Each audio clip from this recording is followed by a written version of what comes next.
I've got a news story for you now. Manchester United edging closer to agreeing terms with Barcelona midfielder Frenkie De Jong.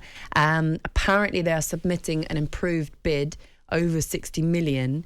And apparently it looks like it's going to... I said that, like, you know, that kid on YouTube, apparently. Apparently it looks like the saga's going to end this week. So this one's taking a little bit of time to go through. Is this a good move for Frenkie De Jong, first of all? It's a surprising one because you look at where Barcelona are and Manchester United a complete rebuild. It is surprising, but I mean, I don't understand why, for starters, Barcelona are getting rid of someone of that quality. I think, do they need the money?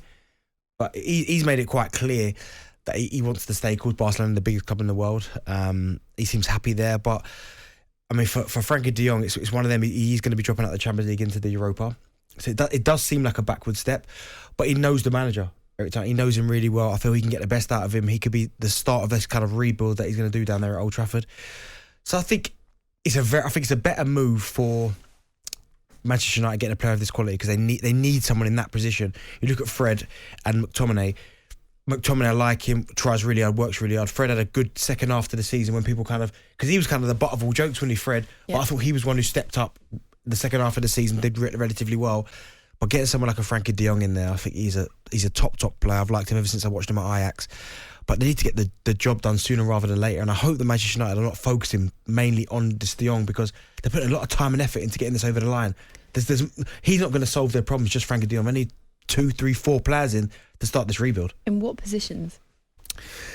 I think they need another centre-half, for sure. I think they need a right back. I like Wan-Bissaka defensively, 1v1. But if you look at the modern-day fullbacks, you likes of Trent, Reece James, people like Kyle Walker, I think they need another right back. The centre-back situation is done me because when they bought Varane, I went, okay, yeah, him and Maguire, but both of them. I mean, to be fair, because of Maguire's form, I think Varane's got away with it this year because he's not been great at all this year, by the way. You've had Lindelof there. Right there, didn't he? He did, but still, like, there's at times where even one thing about Varane, when you used to watch him for Real Madrid and certainly for France, is pace. Used to get him out of tight situations. Watching this season, people running past him and thinking, well, what's going on here? Has he come injured? So I think another centre-half, they're going to get a midfielder, it looks like. They need a full-back. Maybe 2 midfielders. Because they're looking at attacking areas. They have still got Rashford, who's not been good enough for a little while. They've got Ronaldo, who's going to score the goals. You've got Jadon Sancho. Do you know what I mean? Elanga's emerging this season. So they've got attackers in them options. I think Martial's going to be coming back. So that's another body that's up there. So maybe 2 midfielders of right back in the centre-half. A lot of people have said they don't like goalkeepers as their captain, but you look at De Gea last season. I know Ronaldo got a lot of the plaudits, but David De Gea last season was incredible. I mean, and to be fair, he was getting pushed out to the media quite a lot as well. He was giving open responses about Manchester United's form. So I think it can only be one of them two. As you said, Dave, if you're going to keep putting him out to the media as the captain, then I think it can only be one of them two, Ronaldo or De Gea. Do you have a problem with Harry Maguire being captain? I haven't got a problem with him being captain, but last season was not good for him. Do you know what I mean? Like, he had a lot to deal with. His performances weren't great. Then he was getting pushed out to the media. He was having to answer awkward questions. But I guess when you're a captain, these things happen. You've got to take this on the chin and take that responsibility. So I've got no problem with him being captain. But when you look at the likes of who's in that dressing room as well, as I said, the likes of Ronaldo, De Gea, I'd probably opt for them too. Is that a decision that Erik ten Hag might have at the top of his list, is what to do with the captaincy?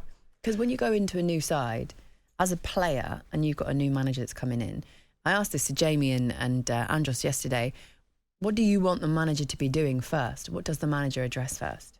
Well, I think in this scenario where he's had a bad season, Harry Maguire, by his own standards, I think first and foremost, Erik ten Hag will go in, and you look at the 2 players here who I said, De Gea and Ronaldo, they're both going to start. Ronaldo scored, 24 goals last season. De Gea was brilliant in goal.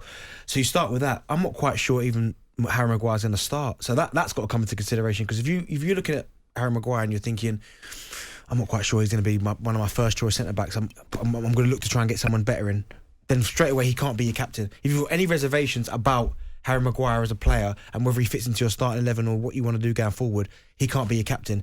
Whoever you make your captain, you've got to be sure that certainly for the upcoming season, he's going to feature massively, and that's why them two who I've said will do. Okay, you're the manager for a second. Andros Townsend yesterday said that if you take the captaincy off Harry Maguire, it could also damage his confidence and make him a worse player. Is that something that you've got to take into consideration as well?